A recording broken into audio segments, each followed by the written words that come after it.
We first told you about this story earlier this month. A man by the name of Jed, who went to Chaparral High, never got to wear his letterman jacket. His mother was not able to afford it at the time, so he never picked it up. This was back in the early 1990s. Nearly 30 years later, Jed's brother actually found the jacket in a thrift store in Pinetop. Isn't that amazing? It is. So this morning, Tess is live with this very special reunion. I can't wait to see this, Tess.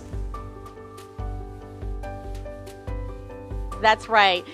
It's pretty incredible if you think about that, right? Nearly 30 years, a jacket lost, and here it is. I have it in my hand. Chaparral High School, nearly 30 years ago from when it was ordered. Never worn. It still has the swatch and the number of how it was made almost 30 years ago. But even more exciting, we have the two brothers that this jacket story belongs to. This is Josh, who ended up finding the jacket, the brother. And then we have Jed, who the jacket belongs to. Jed, hold on, because Josh, I just want to know, you were at a thrift shop in Lakeside where you live, and tell me about it. You see this.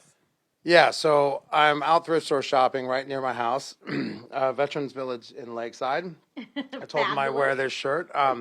And I just happened to walk by a hanger, and this thing's hanging up. And I look down, and I see Chaparral, and I see 94, and I'm thinking, God, that's when Jed went to high school. And then I see his name, and I think, that's weird. So I take a picture of it, and I text it to him. And then at that point, he could probably tell you the rest of what happened. All right, Jed, so you see this, all right, you never picked it up because your mother couldn't afford it. By the way, it was $300 to $400 28 years ago. That's a lot of money. It was. That was crazy. Josh calls me last week and goes, hey, was there any other Jeds at Chaparral in 94? I go, no, just one. And you wanted proof that this was yours, so you mentioned what? He goes, well, is it possible I'm looking at your Letterman's jacket right now? I go, no, Mom never picked it up. We couldn't afford it. He goes, well, dude, let me send you this picture real quick. He sends it. I see it. I couldn't believe it because I went down there that day to pick everything out and design it, but never saw the final product. So when I see the picture, I was like, dude, that's my jacket. How much is it? He goes, $25. I go, buy it. Bargain. The price was right 28 years later. Absolutely. Okay, you have never worn this, so here we go. Oh, boy. Why don't you, Josh, since you found it, put it on your brother here? Wow. Is this like... I think it's still going to fit. You said you're the same A size. little suit moment or something? Let's do this. Here we go. Oh, Wow. I feel like we need a drum roll. Oh, my God. Look at this. Perfect. Look at this. Let's fix your collar. You have It's brand new. That's what I was tripping on. I thought there's no way this was, because it's 30 years later almost, and I thought that this looks brand new. The person that inspected it is in there. We got the swatch. Is that what you call it? A swatch, a fabric swatch, yes. And it was the number that it was made. So here's the neat thing. Josh did some investigating, and he found out that the person who made these jackets years ago had passed away, and the husband actually donated a whole bunch of stuff from their storage warehouse, and this was among those things. Yeah, there's a whole bunch more that they will give to anyone who can prove that it's theirs if you want to call up to Veterans Village. That's Anybody who didn't get theirs, or maybe, because they got like hundreds of them, so. From numerous all years. over Arizona, like Monument Valley, they got it everywhere. It's crazy. Like, I couldn't believe. This one was actually hanging in front of like 100. If it wasn't, I never would have seen it. But so it was one of those moments, you know. So I had to say, was there anything significant about the day, about, what made you go to the thrift shops? And he says he only goes when he has a feeling. So he had a feeling, and it happened to be around very near to their mother who has passed away, her birthday. So do we think Mom had a place in this, finding this? Definitely fun to think about that. Was it divine intervention? Was it the kinship of all living things? I don't know. What I do know is that it gives me faith in humanity and hope that anything is possible.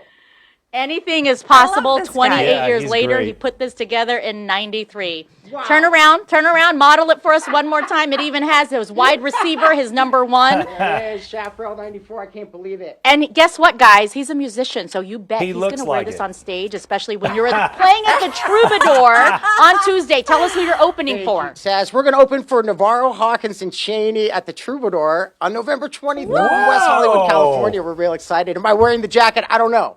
Well, no, you have to. I just told everybody you're wearing it. Go to You're see. wearing it. I Drive 4 hours down here so he wouldn't wear it. I gotta go back to work. Brother left at 3 a.m.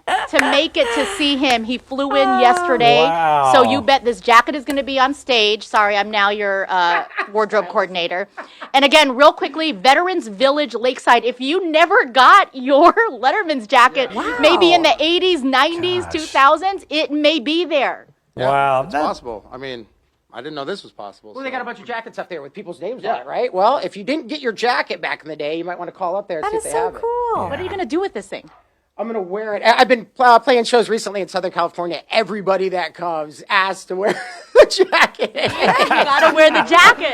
I guess I'm going to have to wear it. You're wearing the jacket. Every show, he's opening with that jacket. Wow. I just love this story, cool. and we learned about it, guys. We learned about it because our own Jamie Soretta went to school with Jed. Jed is much older because Jamie's only 29. Yeah. So, but that's how we learned about it, and apparently Jed is single. Jamie is single, so trying to do a love match here. Yeah, Just saying. she needs a rock and roll Jamie is star. amazing. You know, when we were playing football and the football team was out there and the cheerleaders were over there, when you saw Jamie, you just wanted to play better. It's just one of those things. Thank you, This Jamie, is for this. divine intervention. That's so great. It's divine intervention. Yeah, And I and- told our producer I need 5 to 10 minutes for this segment. Oh my gosh! And playing at the Troubadour, he's big That's time. an iconic I know venue it, on totally. Sunset Big time. Boulevard. All the big people have He's been there. He's opening for David Navarro. Oh my gosh! Oh, Big time. Model it one Jamie? more time for everybody. Wide receiver, let's see, wide receiver on here. Yep, on this sleeve. What Turn a around. charming. One more time. Looking good. And you owe your Brother brother duo. everything. Thank you, Josh. Bring it in. Best brothers. Oh, Best that is brother. 10 years. That's one of the best stories I've seen in a long time. Oh, man. That is so great. These guys are going to get their own show. This is so good. I don't want to move on. Oh, I love that. That was wonderful. Thank you. We really love hearing about something good in our community, but man, that kind of took it to another level, didn't it? If you see something happening that is going to put a smile on our faces, a business spreading kindness, somebody doing that extra something for someone else, head to our website. It's here on your screen, azfamily.com/go-to/something good, and let us know, and we will be right back.